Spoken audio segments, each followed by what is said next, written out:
Hello everyone, welcome to our channel. This is Shalini Sharma. आज मैं लेके आई हूँ सिविक्स का चैप्टर नंबर 5 डेमोक्रेटिक राइट्स। अब ये डेमोक्रेटिक राइट्स क्या होता है? डेमोक्रेटिक का मतलब क्या होता है? डेमोक्रेटिक कंट्री है हमारी इंडिया। इट मीन्स यहाँ जो गवर्नमेंट रूल करती है उसे कौन सेलेक्ट करता है? Citizen of that country. The particular जो कंट्री है वहां की जो गवर्नमेंट का जो सिलेक्शन है वो वहां के सिटीजन, वहां के लोग करते हैं। कोई एक इंडिविजुअल नहीं है, कोई किंग सिस्टम या क्वीन सिस्टम नहीं है कि वही राजा बनेगा, राजा का बेटा ही राजा बनेगा, ऐसा कुछ भी नहीं। यहाँ हम सब मिलकर वोटिंग के द्वारा, इलेक्शन के द्वारा एक हमारा जो हेड है, पूरा जो हमारी जो कंट्री को हेड करता है उसको हम खुद चुनते हैं। तो डेमोक्रेटिक राइट्स भी तो होनी चाहिए ना हमारे पास। जब हमारी कंट्री डेमोक्रेटिक है तो हमारे पास डेमोक्रेटिक राइट्स भी होने चाहिए। अब राइट्स तो हम क्लास 6, 5, 7 से पढ़ते आ रहे हैं, मगर इसमें क्या नया है ये देख लेते हैं। Every citizen of India have rights to live, education, law and lots of laws like etcetera. हर सिटीजन के पास राइट है पढ़ने का, जीने का। लॉ की कोई भी प्रॉब्लम हो रही है तो वो कोर्ट में जा सकता है। ऐसा नहीं है कि कोई उसे रोकेगा। मैं चाह रही हूं कि मैं पढ़ना चाह रही हूं और मुझे कोई रोके, ऐसा नहीं है पॉसिबल हमारी कंट्री में। सबको राइट है पढ़ने का, सबको राइट है जीने का, सबको राइट है खाने का। प्रिजन इन, देखो ये ग्वांटानामा वाला जो है, इसका ये पूरी एक स्टोरी इसमें बताई गई है। एक्चुअली में ऐसा नहीं है कि हम इंडिया के बारे में पढ़ रहे हैं तो हम इसके बारे में इतना डिटेल में क्यों जाएं। एक्चुअली नॉलेज हर चीज की होनी चाहिए। ये बात इसलिए इससे कनेक्ट कर रही है क्योंकि जो कंट्री डेमोक्रेटिक नहीं है वो मोनार्की सिस्टम से चलती है, किंग क्वीन के सिस्टम से चलती है, तो वहां पे इतना फ्रीडम नहीं है। इस चीज का जो हमें बोलते ना कि जो चीज नहीं होती है हमें उसका एहसास ज्यादा रहता है कि काश वो हमारे पास होती। वही चीज यही यहाँ पे बताया जा रहा है कि हमारी इंडिया जो कंट्री है वो डेमोक्रेटिक कंट्री है, उसके कई सारे फायदे हैं। क्योंकि अगर ऐसा नहीं होता तो क्या होता। तो प्रेजेंट इन, ये हम पढ़ते हैं ग्वांटानामा का बे। देखो ये एक जगह है क्यूबा में जो कि कंट्रोल होती है अमेरिकन नेवी के द्वारा। अमेरिका की जो नेवी है उसके द्वारा ये पूरा जो ये एक स्टोरी मान लो या जो बताया गया वो 11 सितंबर 2001 में ट्विन टावर पे, पता होगा बहुत अच्छे से, वो जो ट्रेड सेंटर था वहां पे प्लेन जो है वो क्रैश कराया था। पता नहीं कितने लोग मरे थे, इसकी फोटोज आई थी, वीडियोज आई थी, है ना। तो क्यूबा में कंट्रोल करता है American navy. 600 people after attack on 11 September 2001 were arrested. तो उन लोगों ने क्या किया था, कोई भी ऐसा आदमी जिसके दाढ़ी मूछ है या वो टर्बन लगाता है या उसने अपने हेड को कवर कर रखा है, उसको वो लोग क्या कर रहे थे, पकड़ पकड़ के जेल में डाल रहे थे। और इस चीज से मतलब किसी की ऐसी हिम्मत नहीं थी कि वो उसको मना करे अमेरिका को। Sorry. 600 people after attack on 11 September 2001 were arrested.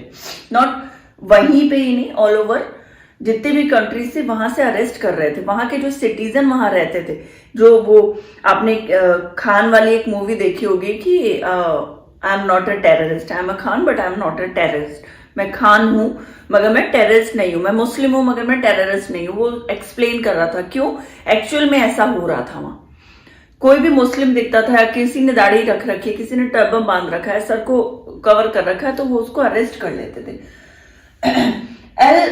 ये जो है ना, एल बना ऑल्सो अरेस्टेड। एक पूरी स्टोरी है इसका जो बेटा है वो बोलता है गवर्नमेंट को कि हम क्रिसमस नहीं बना पा रहे हैं, आपके बच्चे क्रिसमस बना पा रहे होंगे, आप उनको गिफ्ट दे पा रहे होंगे, गिफ्ट ले रहे होंगे, मगर मेरे साथ ऐसा नहीं है क्योंकि मेरे जो पापा है वो यहाँ अरेस्ट हुए हैं बिना किसी रीजन के, उन्होंने कुछ नहीं किया।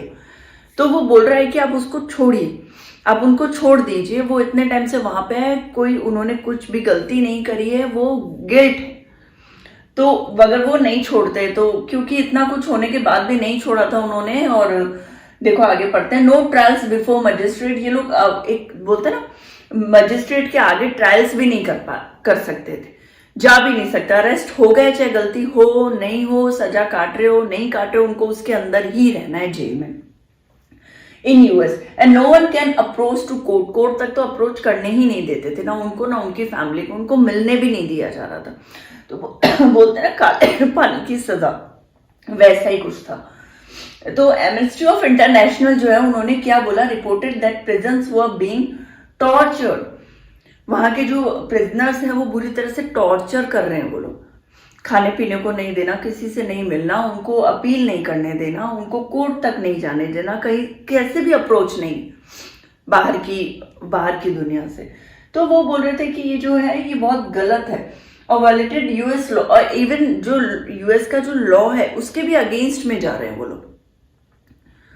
तो वो बोल रहे थे बहुत गलत हो रहा है। नॉट रिलीज आफ्टर गिल्टी है वो, उन्होंने पता चल गया वो गिल्टी है, फिर भी नहीं छोड़ रहा। तो UN secretary said to close this but not, UN के सेक्रेटरी ने बोला कि इस चीज को बंद करिए, उन लोगों को छोड़ दीजिए, मगर वो लोग नहीं माने थे। फाइनली ये हुआ था कि आप इतना इंटरफेयर नहीं कर सकते। अमेरिका जहां स्टैंड करता है तो और कोई कंट्री जल्दी से वहां इंटरफेयर नहीं करना चाहती। सिटीजन्स राइट इन, अभी देखो सऊदी अरेबिया के बारे में बता रहे हैं, जैसे अपने यहाँ पे डेमोक्रेटिक कंट्री है, नॉर्थ कोरिया में है क्या ऐसा? सर्च करो, डेमोक्रेटिक है वहां पे। किम जोन है ना वहां पे, कैसा है वो? मिलिट्री का हेड है। वैसे तो कहते हैं कि उसके जैसा जो डिसिप्लिन वाला आदमी या उसके जैसा स्ट्रिक्ट कोई नहीं, हिटलर के बाद एक वही पैदा हुए, मगर क्या वो सही तरीके से चला रहा है अपनी उस कंट्री को? उसकी जो लीडरशिप है उसमें क्या वो कंट्री बहुत अच्छा ग्रो कर रही है? क्या वो सिटीजन बहुत खुश हैं? थोड़ा सर्च करिएगा, देखिएगा। और यहाँ डेमोक्रेटिक कंट्री है, हमारे यहाँ पे जो कांग्रेस भाजपा वाला वो सब डिस्प्यूट छोड़ दो, मगर जो गवर्नमेंट है हम उससे इतना खुश हैं कि हम सांस ले रहे हैं अपनी मर्जी से, हम पढ़ रहे हैं अपनी मर्जी से, एजुकेशन हम अपनी मर्जी से, हमारी फैमिली को इंक्रीज करना है नहीं करना वो हम पे डिपेंड करता है। कोई हम पे कोई लॉ रूल लागू नहीं कर सकता जोर जबरदस्ती से। Citizen rights in Saudi Arabia भी यहां बता रहे, देखो यहाँ क्या, country king rule there, country का जो किंग है वही रूल करेगा। ही सेलेक्ट लेजिस्लेचर, एग्जीक्यूशन, अपॉइंट जज, सब कुछ उसके हाथ में। एक इंडिविजुअल है उसके हाथ में सब कुछ, जीना मरना उस कंट्री का सब कुछ है। वहां पे जो लॉ होगा तो वो लागू करेगा, एग्जीक्यूशन इवन कैसे एग्जीक्यूट किया जाएगा, और वहां के जो एग्जीक्यूटिव्स हैं उनको भी इवन अपॉइंट करेगा, जज को भी वही अपॉइंट कर रहा है। सब कुछ उस एक आदमी के अंदर। अगर उसको वो आदमी पसंद है तो वो उसको ले लेगा, अपने अपने अपने ग्रुप्स के लोगों को ले लेगा। कोई एग्जाम नहीं देना, कुछ नहीं देना, बड़ा इजी काम है। तो भाई मैं तो उसके टच में हूँ, मैं उसके नोन में हूँ, मैं उसके फैमिली मेंबर हूँ, तो मुझे तो बहुत अच्छी पोस्ट मिलने वाली है। ये तो डन होता है वहां। तो ये क्या सही है? बिल्कुल भी सही नहीं है ये। Media can't report against monarch, does not like. जो बातें उनको नहीं पसंद है, उस किंग को नहीं पसंद, उस लीडर को नहीं पसंद है, मीडिया उसके अगेंस्ट में लिख ही नहीं सकती। अगर मीडिया उसके अगेंस्ट में लिखती है तो इट मीन्स कि वो दूसरे दिन ही वो उसका डब्बा बंद हो जाएगा, वो दुकान बंद हो जाएगी। तो मीडिया उसके अगेंस्ट में कुछ नहीं लिख सकती। यहाँ ऐसा तो है, कांग्रेस भाजपा जो गलती करती है तो मीडिया वाले छापते तो है कि देखो ये इतने का रिश्वत लिया तो पकड़ा गया, ये इसने ये किया तो पकड़ा गया, ये राहुल गांधी ने ये किया, मोदी जी ने ये किया। तो एटलीस्ट हमें पता चलता है, उस सिटीजन को पता चलता है कि उसने जिसको इलेक्ट किया था उसकी क्या क्या हरकतें सामने आ रही है। वहां कुछ नहीं कर सकते आप ऐसा। No freedom of religion, everyone is Muslim, सबको मुस्लिम ही रहना है। उस सिटीजन में सब मुस्लिम ही हो, कोई और आप कोई रिलीजन नहीं फॉलो कर सकते कोई कल्चर नहीं फॉलो कर सकते, ये रूल है वहां का। तो मैनी रिस्ट्रिक्टेड, वुमेन में तो बहुत ही ज्यादा रिस्ट्रिक्शन है। आप जल्दी से बाहर नहीं निकल सकते, घर से बाहर नहीं निकल सकते, आपके गेटअप पे रिस्ट्रिक्शन है। इवन अब वो ड्राइव करने लगे हैं तो अब स्टार्ट हुआ है कि वो ड्राइव कर सकती हैं, या बाइक या स्कूटी राइड कर सकती हैं, मगर मुंह उनका ढका ही रहता है, ऑलमोस्ट पूरा कवर रहती है वो। तो अब सोचो वो इतने टाइम से कैसे झेल रही होंगी एक ही उसी जगह पे ना, वहीं पढ़ना, वहीं लिखना, वहीं रहना, बाहर नहीं जा सकते। Many countries in world are same, यही एक नहीं है, इनके अलावा भी बहुत सारी कंट्रीज है जो ऐसी ही हालत में है। अब जैसे नॉर्थ कोरिया का देख लीजिए, साउथ कोरिया का देख लीजिए, वो किम, उसका नॉर्थ कोरिया का किम जो ना, साउथ कोरिया का कुनसुक है, उनकी भी हालत इतनी अच्छी नहीं है। वहां पे भी लीडरशिप वाली वही वाला सिस्टम है। तो एथनिक देखो एथनिक का क्या मतलब होता है मैस्कर्स इन, अब ये कोसोवा का बारे में बात हो रही है। एथनिक मतलब बहुत पुराना, बहुत अलग। या यूनिक बोल दो या ट्रेडिशनल बोल दो, उसके बारे में बात हो रही है। यूगोस्लाविया में है ये, बिफोर स्प्लिट, जब स्प्लिट नहीं हुआ था, वो डिवाइड नहीं हुआ था, तब की बात है, 1999 की बात है। अल्बेनियन पॉपुलेशन बहुत ज्यादा, वहां पे अल्बेनियन पॉपुलेशन है, मगर उनसे भी ज्यादा कौन है? सर्ब्स। बोलते ना हिंदू भी है इंडिया में, मुस्लिम्स भी है, मगर ज्यादा, बहुत ज्यादा कौन है? मेजर कौन है? हिंदू। पाकिस्तान में कौन है? मुस्लिम्स। तो यहाँ सर्ब्स थे, वर इन मेजोरिटी। मेजोरिटी में किनका था? सर्ब्स का। तो ये क्या हुआ ना, एक पर्टिकुलर आदमी सर्ब में से, उसने क्या हुआ, इलेक्शन वो जीत गया। जब वो इलेक्शन जीत गया तो उसने क्या किया, मिलोसेविक ने won election and they were hostile to. अब वो क्या करने लगा, दूसरी टीम को, मान लीजिए ए टीम है, बी टीम है, ए में 4 ही लोग हैं, बी टीम में 10 लोग हैं, तो उसका एक हेड बन गया। अब उसने क्या किया, वो किसको दबाने लगा? ए टीम को, हर तरीके से उसे परेशान करने लग गया। वो इधर लीव और एक्सेप्ट डोमिनेट, या तो आप वो मेरा जो डोमिनेट मैं कर रही हूं वो उस चीज को एक्सेप्ट कर लो, या फिर आप कंट्री छोड़ के चले जाओ। उनकी एक ही बात थी, ना उनको वो खाना खाने देते थे, ना पढ़ने देते थे, ना बाहर निकलते तो शूट कर देते थे। कुछ जैसे कोई फैमिली है, अब फैमिली के अंदर आए, अब इसमें भी पूरी स्टोरी है कि एक फैमिली थी, वो एक लेडी अंदर थी, उसने देखा है कि कुछ शाम का समय है, वो उसने स्टोव जला रखा है और कुछ शूटिंग की आवाज आ रही, कुछ बोलते हैं ना जैसे बम पटाखे की आवाज आ रही, तो उसने सोचा भी नहीं था, मगर उसे पता चला कि ये सर्ब्स लोग हैं जो उन्हें शूट करने आए, उसके बच्चों को, उसके हस्बैंड को उसके सामने शूट कर दिया और ऐसे बोला, या तुम यहाँ से निकल जाओ, चली जाओ, और उसकी रिंग ले ली, एंगेजमेंट रिंग भी ले ली, और उसे बाहर, बारिश हो रही थी और बाहर उसे घूमना पड़ा, मतलब इतना टॉर्चर कि उसके सामने सबको मार दिया। उसके पास शेल्टर नहीं है, फूड नहीं है, उसके हस्बैंड मर गए हैं और वो बाहर रास्ते में बारिश के टाइम में घूम रही है। तो देन क्या होता है, मिलोसेविक को lost power bye international court of justice. Finally international court of justice को ये बात पता चलती है कि ये एक्सट्रीम लेवल पे डोमिनेट कर रहा है, उनको बहुत ज्यादा परेशान कर रहा है। तो उसने क्या किया, फिर उसके जो पावर को है वो छीन लिया कि आप ऐसा नहीं कर सकते हो। तो कहीं तो बुराई का अंत होता ही ना, वही वाली चीज। मगर ये चीज बहुत ज्यादा लंबी चली थी, इतना सा नहीं है कि वो 2 दिन 3 दिन हुआ था, बहुत परेशान हुए थे लोग। Finally international court of justice ने इस चीज को बोला था अबॉलिश कर दो, हटा दो, ऐसा नहीं चले। ठीक है, अब देखो जल्दी से हम दूसरा वाला टॉपिक ले लेते हैं। देखिए, अब हम देखेंगे rights in a democracy. Think about women in Saudi Arabia. Saudi Arabia की जो वुमेन थी उनकी कंडीशन कितनी खराब थी, बहुत ही बुरी कंडीशन में थी वो। ठीक है, अब वैसे अल्बेनियंस को शब्द ने कितना ज्यादा टॉर्चर किया, बुरी तरीके से उनके पीछे पड़ गए, ऐसे नहीं ऐसे करो, ये मारना काटना। तो ये कोई सिस्टम नहीं है, बहुत बहुत घटिया तरीका है किसी के, मतलब आप किसी को लीडर तो आप बन गए, मगर नीचे वालों को आप इतना टॉर्चर कर रहे हो, ये किसी सिस्टम में है बिल्कुल भी नहीं। ये ग्वांटानामो बे में जो प्रिजनर्स को आपने बिना बात रखा, कितने साल उनके वेस्ट करिए, वो फैमिली से इतना दूर हो गए, या उनके कोई मतलब कोई चाइल्ड बर्थ हुआ हो तो वो आदमी तो उसको देख ही नहीं पा रहा विदाउट रीजन। वो बेचारा, उसने वो काम किया नहीं है, उसकी सजा आप दे रहे हो। ये कोई सिस्टम है? ये कोई सिस्टम नहीं है। There should be a system that those who work there they will be punish, उनको पनिशमेंट मिलेगी, डर होना चाहिए। एक फैमिली में हम रह रहे हैं, उस फैमिली में हमने देखा 6 लोग, कोई रात को आ रहा है, कोई दिन को आ रहा है, कभी कोई खाना खा रहा है, कभी नहीं खा रहा है, कोई अपनी मर्जी से चला गया वापस आ गया। कोई होटल या धर्मशाला थोड़ी, वो घर है ना, कोई रूल है कोई रेगुलेशन है जो किसी हेड ने बनाया होगा, वहां का जो हेड है। अब आपके पापा हैं, मम्मा है, उन्होंने जो रूल्स बनाए उसको फॉलो कर रहे हो ना, और आपको पता है अगर आप गलती करोगे तो मार भी खाओगे, डांट भी खाओगे, पनिशमेंट तो मिलेगी। तो भाई हर कंट्री में एक रूल, कुछ रूल्स तो होने चाहिए जो फॉलो करे सिटीजन। आप किसी को भी गोली मार दोगे, चले जाओगे, नहीं, ये बहुत गलत है, ऐसा नहीं कर सकते।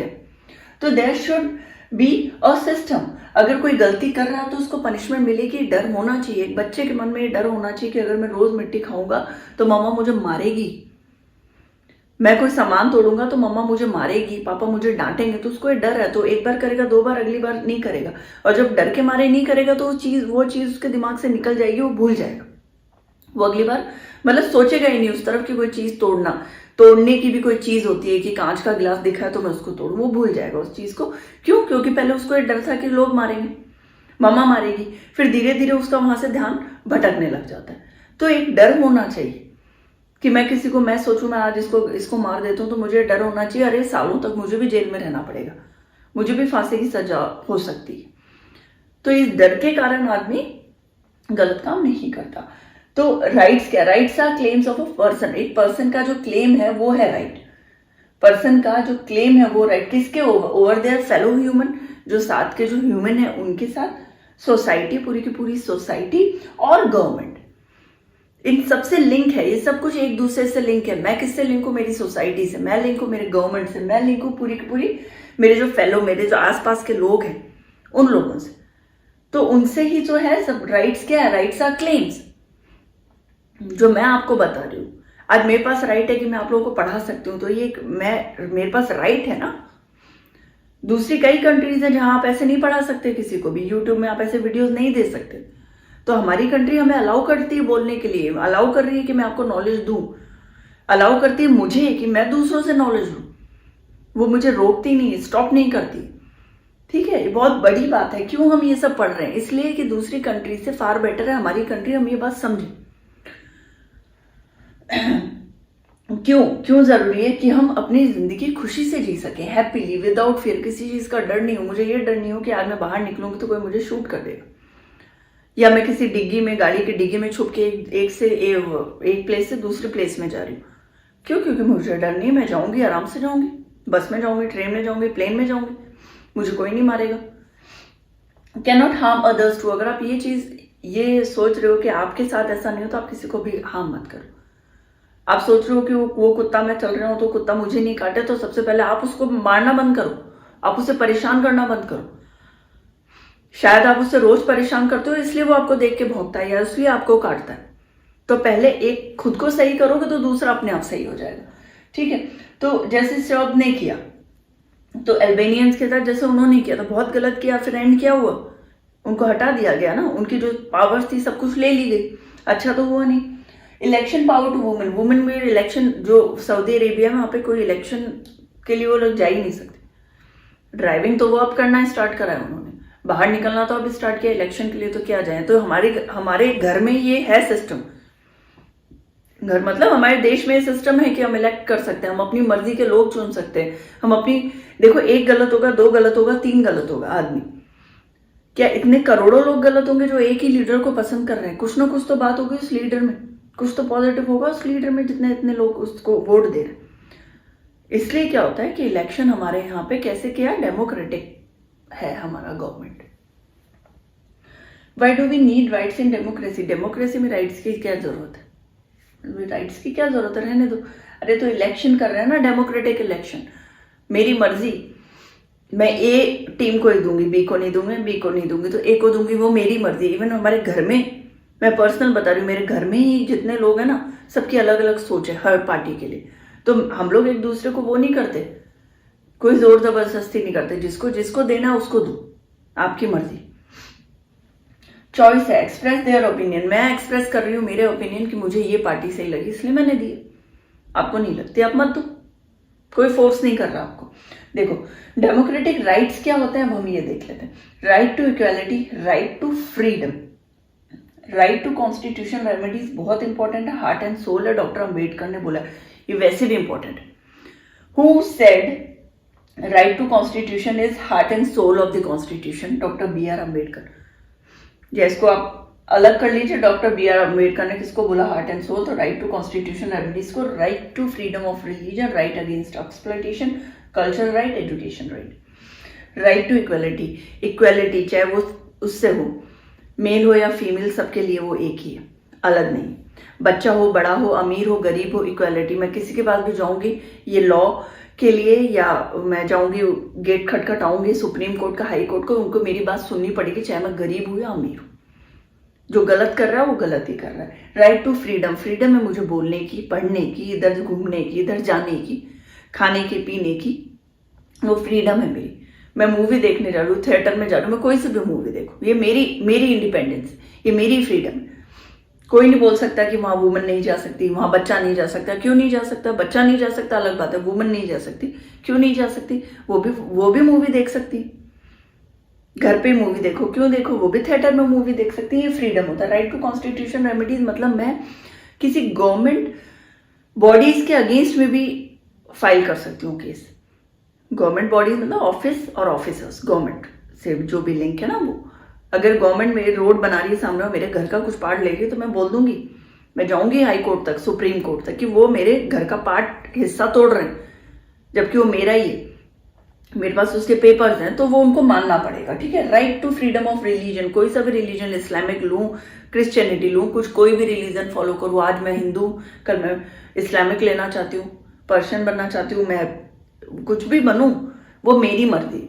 मैं क्रिश्चियन बनना चाहती हूँ, मेरी मर्जी। राइट अगेंस्ट एक्सप्लॉयटेशन, बच्चे से हो रहा है, वुमेन से हो रहा है, तो कोई भी एक्सप्लॉयटेशन होता है तो भी मैं जा सकती हूँ कोर्ट में और बोल सकती हूँ उन्हें कि आपको कोई अधिकार नहीं है मुझे परेशान करने का, आपको कोई अधिकार नहीं छोटे बच्चे से काम कराने का। अगर मैं देख रही हूँ तो भी मैं बोल दूंगी, कोई बच्चा है बहुत छोटा है घर में काम कर रहा है, मैं तो भी बोल दूंगी। कल्चर, एजुकेशन, कल्चर कोई सा भी फॉलो करूँ। आज मैं राजस्थान में हूँ तो अगर मैं गणगौर चाहूँ तो बैंगलोर में मना सकती हूँ, मेरी मर्जी, क्यों नहीं बनाऊंगी मैं महाराष्ट्र में हूँ वहां नहीं तो मैं यहाँ गणेश जी की पूजा यहाँ करूँ। तो आप कल्चर कोई सा भी फॉलो कर सकते हो, फ्रीडम है। क्यों? क्योंकि मेरा मन कर रहा है, बहुत अच्छा लगा मुझे वो कल्चर, तो मैं फॉलो कर रही हूँ।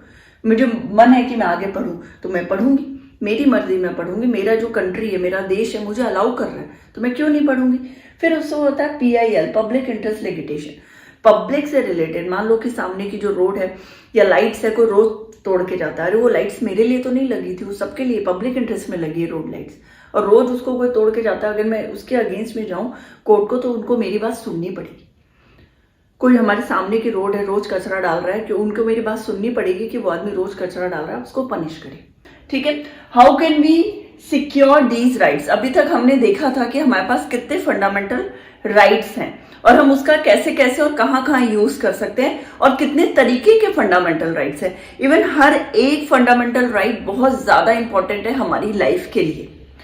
हमारी राइट टू लाइफ के अंदर भी कितने सारे, एक फंडामेंटल राइट हो गया, उसके अंदर भी बहुत सारी चीजें, और हम इतना तो एक्सप्लेन नहीं कर सकते। हमारा, आपको पता होगा, हमारी जो रिटन कॉन्स्टिट्यूशन है वो सबसे बड़ी है पूरे वर्ल्ड में, तो हमारे पास एक नहीं बहुत सारे तरीके के राइट्स हैं। तो इतना मैं पढ़ाऊंगी, अगर एक एक राइट्स की डिटेल्स दूंगी तो पता नहीं कितना टाइम लग जाएगा, मगर जो इंपॉर्टेंट राइट्स हैं, जो मेन राइट्स हैं वो मैंने बताए। अब जैसे राइट टू लाइफ में भी राइट टू प्राइवेसी है, राइट टू फूड है, राइट टू शेल्टर है ना, राइट टू लाइफ के अंदर भी, तो ये बहुत सारी चीजें और भी है। तो these rights are enforcement, this is called right to constitution, constitutional right. देखो ये जो सारे राइट्स है वो हमें एनफोर्स किए जाते हैं, लागू किए जाते हैं।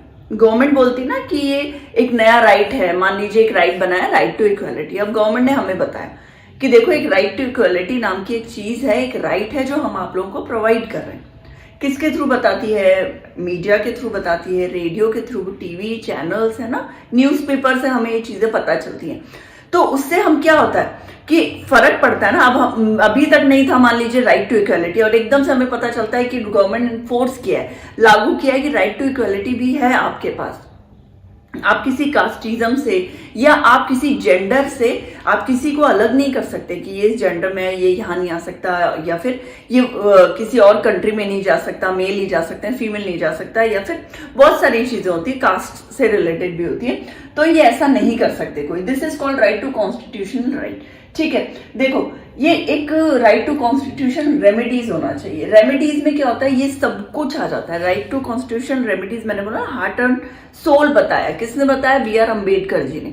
क्यों बताया? क्योंकि कोई भी ऑफिसर, मान लीजिए कोई भी XYZ गवर्नमेंट ऑफिसर है, नॉर्मल आदमी है, या कोई मिनिस्टर साहब है, या कोई जज, वो भी आपको ये बोले कि आप ये राइट आपके पास नहीं है, you can not speak in front of all, you cannot speak about this topic, you cannot show about this topic, media वाले को मना करे तो उसके पास ये राइट नहीं है। कोई भी ऐसा आदमी जो ऐसा कर रहा है तो वो पनिश कर, मतलब हम गवर्नमेंट उसे पनिश कर सकती है। अगर हम जाएं कोर्ट में, सुप्रीम कोर्ट, हाई कोर्ट में, तो गवर्नमेंट उसे पनिश करेगी, क्योंकि राइट आपको ऑलरेडी गवर्नमेंट ने प्रोवाइड कर लिया। It is invalid to take away, ये कोई भी नहीं ले सकता। And limit fundamental right even by government bodies. Government bodies भी अगर आपको बोलती है, कोई भी गवर्नमेंट बॉडीज का मतलब सिर्फ ऑफिस से नहीं है, कोई बॉडी नहीं, गवर्नमेंट ऑफिसर्स, गवर्नमेंट से रिलेटेड कोई भी आदमी बोलता है तो वो भी बिल्कुल गलत है, वो ऐसा नहीं कर सकता। जैसे बोलते हैं ना, भगवान ने हमें जिंदगी दी है, तुम कौन होते हो छीनने वाले, तो गवर्नमेंट ने हमें ये सारे राइट्स दिए, कोई भी नहीं होता हमसे वो छीने। Supreme court, high court have power to issue orders which against them. उनके पास ये पावर है, सुप्रीम कोर्ट हाई कोर्ट के पास, कि वो इमीडिएटली उनको पनिश करें, उनके अगेंस्ट में ऑर्डर निकालें, या रिट्स का मतलब क्या होता है, प्रोहिबिशन हो गया, और भी बहुत सारी चीजें हैं। कभी इसके भी कोई पर्टिकुलर वर्ड के बारे में भी बहुत कुछ बताऊंगी आपको। ऑर्डर होते हैं, रिट्स होते हैं अगेंस्ट देम, उनके अगेंस्ट में कोई भी लॉ पास कर सकती है, कुछ भी ऑर्डर दे सकती है। Expanding scope of rights. अब राइट का एक्सपेंडिंग स्कोप क्या है मतलब एक्सपेंड बोलते हैं ना अपन, और बढ़ाना क्या है। Not only these, we have many more rights. देखो, एक राइट में मैंने बोला न जाने कितने सारे और राइट्स है, सिर्फ हमारे पास एक यही कुछ राइट्स नहीं है जो 6 मैंने बताए, और भी बहुत राइट्स है। Governments are responsible for free education, 14 years तक फ्री एजुकेशन देगी गवर्नमेंट, ये उन राइट्स में नहीं था, but we have that right.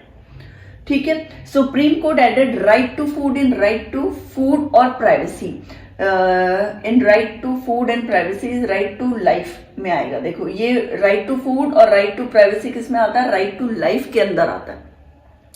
Right to life में राइट टू फूड भी है, राइट टू प्राइवेसी भी है, राइट टू स्पीक भी है, right to not to speak भी है। मतलब ये जरूरी नहीं है कि कोई आपको फोर्स करे। कोई बच्चा है, अगर मान लीजिए क्लास, उस पूरी क्लास में बहुत टॉकेटिव स्टूडेंट्स है, एक सिंगल बच्चा है जो नहीं बोलना पसंद करता या कम बोलना पसंद करता है, तो मैं उसे मार मार के फोर्स नहीं कर सकती कि तुम बोलो बोलो बोलो, तुम्हें बोलना पड़ेगा।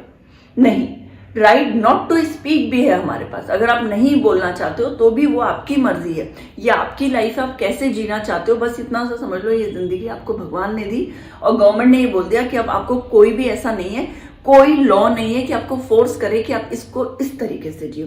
देखो, पेरेंट्स की बात अलग है, वो आपको डिसिप्लिन सिखाते हैं, बातें समझाते हैं, बहुत अच्छी बात है, वो हमें सीखनी भी चाहिए। ये छोटे छोटे बच्चे कुछ अदरवाइज मत लेना आप इस चीज को, बिल्कुल भी। जो पेरेंट्स बताते हैं वो तो डेफिनेटली हर चीज अच्छा ही बोलेंगे आपके लिए, वो तो आपको काम करना ही है, मगर ये राइट्स गवर्नमेंट हमें देती है, हम तब इसको फॉलो करेंगे जब 18 ईयर से बड़े हो जाएंगे, समझदार हो जाएंगे। ठीक है, ओके, देन ये सब राइट्स हमारे पास है। Right to property is constitutional right, right to vote as well, vote हो गया, कॉन्स्टिट्यूशनल राइट्स भी है। Not only fundamental rights, government ने हमारे लिए कॉन्स्टिट्यूशनल राइट्स भी बनाए। और वो राइट टू प्रॉपर्टी, मैं प्रॉपर्टी कहीं से भी खरीदूं, कुछ भी प्रॉपर्टी में खरीदूं, या मैं किसी और स्टेट में जाके प्रॉपर्टी खरीदूं, तो आप मुझे मना नहीं कर सकते कि यार कोई मराठी है राजस्थान में आके प्रॉपर्टी नहीं खरीद सकता। नहीं, बिल्कुल मना नहीं कर सकते आप। कोई तेलुगु है, वो हिमाचल में जाके प्रॉपर्टी नहीं खरीद सकता। क्यों? रिलीजन अलग है, कल्चर अलग है, इसलिए कैसे डिनाई कर सकता है? कोई भी नहीं कर सकता। कोई SC ST है और वो चाह रहा है किसी आपके अच्छी जनरल कास्ट से प्रॉपर्टी लेना, तो वो ले सकता है, उससे भी कोई मना नहीं कर सकता, ना जनरल कास्ट वाली ना SC ST। फिर भी बहुत बहुत ऐसी न्यूज आती है हमारे पास जो कि पेपर में आप देखोगे तो इन सब के अगेंस्ट ही जाते हैं। इतना एक्सप्लेन करते हैं लोग, इतना बताते हैं मीडिया, टीवी, न्यूज, मगर फिर भी कई चीजें होती है। जैसे ये चाइल्ड मैरिज वाला देख लो, आप कितना ही रोक लो, मगर हर साल आख्या तीज के उस टाइम देखोगे तो बहुत सारे बच्चों की शादियां होती। तो ये बहुत गलत है, चीजें बहुत ही गलत है। Right to property is constitutional right, right to vote भी देखो, ये भी कॉन्स्टिट्यूशनल राइट्स अलग है हमारे पास, इतने राइट्स के बाद भी। तो किसी भी, मैं बोलती हूँ, किसी भी वुमेन को, गर्ल चाइल्ड को, या चाइल्ड को, या ओल्ड एज वाले जो लोग होते हैं, उनको आप किसी भी तरीके से कभी भी ना तो उन लड़कियों को झेलना चाहिए। कुछ बहुत सारे राइट्स हैं, उन लोगों को आप बताएं भी, एक्सप्लेन भी करें। बच्चों के लिए आप बताएं, जो ओल्ड एज है, जो बूढ़े हो चुके हैं, उन लोगों को बताइए कि गवर्नमेंट बहुत सारे राइट्स देती है। किसी भी चीज, किसी भी टॉर्चर को झेलने से अच्छा है एक बार कोर्ट जाना। इकोनॉमिक, सोशल, कल्चरल राइट, पता नहीं कितने ही है। Many rights are not directly a part of fundamental right, directly fundamental right में नहीं है, बट वो भी राइट्स हैं हमारे पास। Economic, social, cultural right. अब लाइक अगर मैंने एक फोन खरीदा है, वो फोन मैंने कोई भी एक फोन XYZ एक फोन लिया है, तो ये मेरा राइट है ना कि मैं कौन सा फोन खरीदती हूँ। वीवो या ओप्पो वाला जो ऑनर है वो मुझे फोर्स करेंगे कि नहीं, तुम्हारे घर में तो सिर्फ वीवो ही आना चाहिए, तुम्हारे जो फैमिली मेंबर्स है सब वीवो ही रखें। एक बार फोर्स किया, किसी ने ले लिया, दूसरे के लिए भी वो फोर्स कर रहे हैं, ले लिया, तीसरे को भी आप मान जाओगे तो डेफिनेटली वो यही बोलेगा कि तुम्हें लेना पड़ेगा, खरीदना ही पड़ेगा। मैं एक छोटी फैमिली की बात कर रही हूँ, हम सिटी के बारे में ले सकते हैं, स्टेट के बारे में ले सकते हैं। वहीं डे फर्स्ट आप ये बोल दो कि मैं मेरी मर्जी का फोन लूंगी, तो शायद वो आगे नहीं बढ़ेगा, वो उसका माइंड डाइवर्ट हो जाएगा कि ये लोग नहीं मानेंगे, मैं किसी और से इस बारे में बात करता हूँ। तो डे फर्स्ट से ही आप किसी का टॉर्चर सहन ना करें। हमारे पास इतने राइट्स हैं, उनका यूज करें। इकोनॉमिक, सोशल, कल्चरल राइट्स बहुत सारे हैं। ये सोशल राइट में आया कि मैंने कोई भी फोन खरीदा है, मेरी मर्जी, मैं उससे बात करूं किसी से कितने 1 घंटे 2 घंटे, वो मेरी मर्जी। तो many rights are not directly a part of fundamental right, but we have those rights. Okay, right to work, काम करना है या मुझे हाउसवाइफ बनना है, मुझ पर डिपेंड करता है। मेरे हस्बैंड पे डिपेंड करता है कि वो बिजनेस करना चाहते हैं या जॉब करना चाहते हैं या गवर्नमेंट जॉब करना चाहते हैं। कोई नहीं बोल सकता उन्हें कि ये बिजनेस तुम नहीं करोगे, ये तो हमारा काम है। भाई ज्वेलरी का बिजनेस, और सोनी जो होती है जो कास्ट, वो हमेशा ज्वेलरी का बिजनेस करती है, वो फोर्स करेंगी तुम तो नहीं कर सकते, तुम सोनी नहीं हो, तुम नहीं ज्वेलरी का काम कर सकते। तो ये जो फोर्स है वो नहीं, हम मतलब अलाउ नहीं है करना। Right to safe working conditions, even healthy working conditions. इसका एग्जाम्पल आप भोपाल वाला ट्रेजेडी से देखिए। सेफ नहीं था वहां वर्कर्स का काम करना, वो जगह अच्छी नहीं थी, वो कितनी सारी सेफ्टी जो पॉइंट्स है उसको अवॉइड किए गए थे वहां। नहीं करते तो अगर वो राइट्स उस टाइम यहां होते तो एक नहीं दूसरा, दूसरा नहीं तीसरा, या फिर वर्कर का लीडर कोई तो बताता कि यहाँ पे सेफ्टी नहीं है। क्यों? उस टाइम इतने सारे राइट्स नहीं थे हमारे पास। ठीक है, वर्किंग कंडीशन बहुत अच्छी होना बहुत ज्यादा जरूरी है, क्योंकि ऑलमोस्ट आजकल 9 to 10 आवर्स हम हमारे वर्क जो जहां हम काम करते हैं उस प्लेस पे देते हैं। गुड स्टैंडर्ड ऑफ लिविंग, सिर्फ एक अच्छी जनरल कैटेगरी को स्टैंडर्ड लिविंग जीने का अधिकार है। जैसा कि पहले गांव में होता था कि एक जो मेन आदमी या बोलते हैं सरपंच, उन्हीं के पास कुआं है, वही यूज कर सकता है उस पानी को, और जो छोटे या फिर SC ST कास्ट के बैकवर्ड क्लास के लोग हैं वो लोग वहां तक नहीं पहुंच पाते थे, वो एक बाल्टी मग से ही पूरा हफ्ता चलाते थे। तो ये गलत चीज थी, ये अब नहीं अलाउ करती है गवर्नमेंट। नहीं, आप आगे स्टैंडर्ड ऑफ लिविंग सबका एक जैसा होना चाहिए, चाहे वो कोई भी हो, और आप उसको मना नहीं कर सकते कहीं भी जाने का। कोई चाहता है कि वो मूवी देखे तो वो देख सकता है, या आपके जस्ट नेक्स्ट बैठा और आप बोलोगे नहीं ये तो उस कास्ट से बिलोंग नहीं करता जो मैं हूं, या मेरे से नीचे लोअर कास्ट में है तो मैं इसके साथ नहीं बैठूंगा, नहीं, वो तुरंत आप पे केस लागू कर सकता है, वो जा सकता है केस करने। और ऐसा हुआ भी है, बहुत छोटी सी चीज है मगर अभी डिस्कस नहीं करते। Good standard of living, right to health, health अच्छी हो, अच्छा खाना खाएं, मेडिसिन लें, ये भी हमारे पास राइट है। राइट टू एजुकेशन, पढ़ाई का तो बस एजुकेशन का तो ये मान लो कि गवर्नमेंट कैसे भी करके जाती है कि पूरी इंडिया एजुकेटेड एक सिटीजन कहलाए, कि इस इंडिया में सब एजुकेटेड है। कोई मतलब इसको यूज तो करे, फॉलो तो करे, उनके राइट्स समझे तो सही। जिस दिन समझ जाएंगे उस दिन डेफिनेटली इंडिया एजुकेटेड होगी। South Africa government guarantee several new rights, like south Africa में कुछ और भी नए राइट्स हैं जो इंडिया में अभी नहीं हुए हैं लागू, है ना, एनफोर्स नहीं हुए।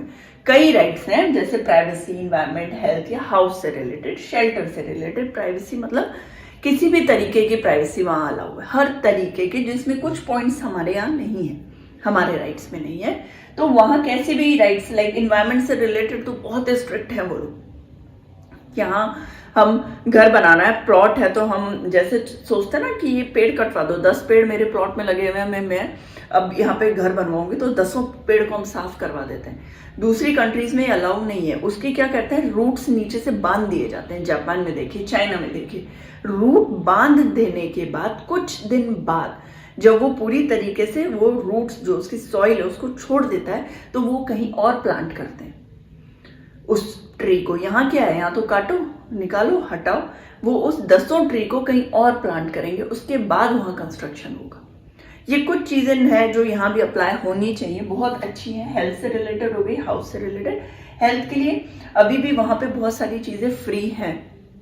इंडिया में डेफिनेटली बहुत सारी गवर्नमेंट हॉस्पिटल्स देखेंगे आप, डॉक्टर्स देखेंगे जो फ्री में आपको हेल्प करते हैं, हेल्थ से रिलेटेड सॉल्व करते हैं आपकी प्रॉब्लम। मगर और भी चीजें जो फॉरेन कंट्रीज में वो सिटीजन को देते हैं, ज्यादा, इंडिया से ज्यादा। नेशनल ह्यूमन राइट क्या होता है? नेशनल ह्यूमन राइट आपने सुना है कि कोई वुमेन को टॉर्चर कर रखा था, एक बूढ़ी औरत था, रिसेंटली बहुत बूढ़ी औरत जो कि एक रूम में सालों से बंद थी, बेड़ियों से जकड़ी हुई थी, और इन्होंने नेशनल ह्यूमन राइट कमीशन वालों ने ही बाई चांस पता लगा था कि वो इतने सालों से वहां बंद है। सोचिए, नेबर्स को नहीं पता, किसी ने उनको बताया था, कोई कुत्ता भौंक रहा था, कुछ हुआ था, साउथ की बात है, और वो लोग, और उसकी माँ को वो ढूंढ रही थी, बेटी सालों से, उनको यही पता था कि वो है नहीं, वो कहीं घर छोड़ के चली गई, मगर फाइनली वो उसके भाई के घर में ही मिली थी, कोठरी में। किन लोगों ने बचाया? नेशनल ह्यूमन राइट कमीशन वालों ने बचाया था। वो लोग गए थे, एक डॉग लगातार भौंक रहा था, तो नेबर ने जब देखा तो एक छोटे से खिड़की के छोटी सी झुरी से देखा तो पता चला कि वो वहीं पे बहुत बुरी कंडीशन में इस पे बैठी है जमीन पर। तो ये किसने हेल्प की? National human right commission. ये लोग देखो अपनी पनिशमेंट भी दे सकते हैं, इनका अलग केस चलता है, इनका अलग कोर्ट होता है, और ये सब क्या होता है? अपने सिटीजन के लिए होता है, उनकी देखरेख के लिए होता है, हेल्प करने के लिए होता है। जैसे कि वुमेन का कई बार आप सुनते होंगे हैरेसमेंट, तो वो कहाँ जाती है? वो महिला ऐसे कमीशन में ही जाती है ना, वुमेन रिलेटेड ह्यूमन कमीशन में ही जाती है। वहाँ राइट्स ज़्यादा है, वहाँ उनको बेनिफिट्स ज़्यादा मिलते हैं, उनकी सुनवाई वहाँ जल्दी होती है। तो ये भी एक गवर्नमेंट ने अलाउ कर रखा है। इसका जो लॉ है 1993 में पास हुआ था, और ये अलग चलती है हमारे गवर्नमेंट से, ये उसी में इंक्लूड नहीं है, हमारी गवर्नमेंट से अलग चलती है। कमिश्नर अपॉइंट कौन करता है? प्रेसिडेंट करता है, और पनिश कर सकते हैं, ये गिल्टी जो है उनको पनिश भी कर सकते हैं। Anyone can write letter to them. अगर कोई जाके बोलना नहीं चाहे कि उससे डर लग रहा है कि मैं वहां जाऊंगी तो जो मुझे लोग मार रहे हैं, या मान लीजिए कि उनके पेरेंट्स उस बच्चे को मार रहे हैं, या उनका पापा उस बच्चे को मार रहा है, या वाइफ को मारता है, तो वो वहां जाएगी तो उसे शायद पता चल जाएगा, तो वो एक लेटर भी लिख सकती है, और लेटर की और इनकी कोई फीस नहीं है, हेल्प करने की कोई फीस नहीं है, कोई पैसे नहीं लगते। तो वो हम उनको लेटर के थ्रू भी बता सकते हैं हमें क्या प्रॉब्लम है। NHRC इज इन 26 स्टेट, ये 2008 का है। 26 स्टेट्स में NHRC के ऑफिसेज हैं, और कोर्ट्स हैं, उनके ऑफिस हैं, अलग से जो कोर्ट्स होती है वो भी है। अब तो डाटा अलग होगा, 2018 के बाद बाकी के 4 साल और बढ़ गए होंगे इनफैक्ट। तो ये बहुत अच्छा बना हुआ है कि अब यहाँ सुप्रीम कोर्ट, हाई कोर्ट में डर लगता है बच्चों को, लड़कियों को, महिलाओं को, औरतों को, कि हम डायरेक्ट नहीं जाए, पता नहीं वो लोग क्या सोचेंगे। तो ये चीज़ बनाई है गवर्नमेंट ने। चुपचाप वहाँ लेटर दीजिए, आपके सॉल्व करने, आपकी प्रॉब्लम, आपका जो जितना भी आपका केस होगा ना, उसके बारे में देख रेख भी उस आदमी को पता भी नहीं चलेगा, और हो रहा होगा इन्वेस्टिगेशन। तो ये बहुत अच्छी चीज़ है।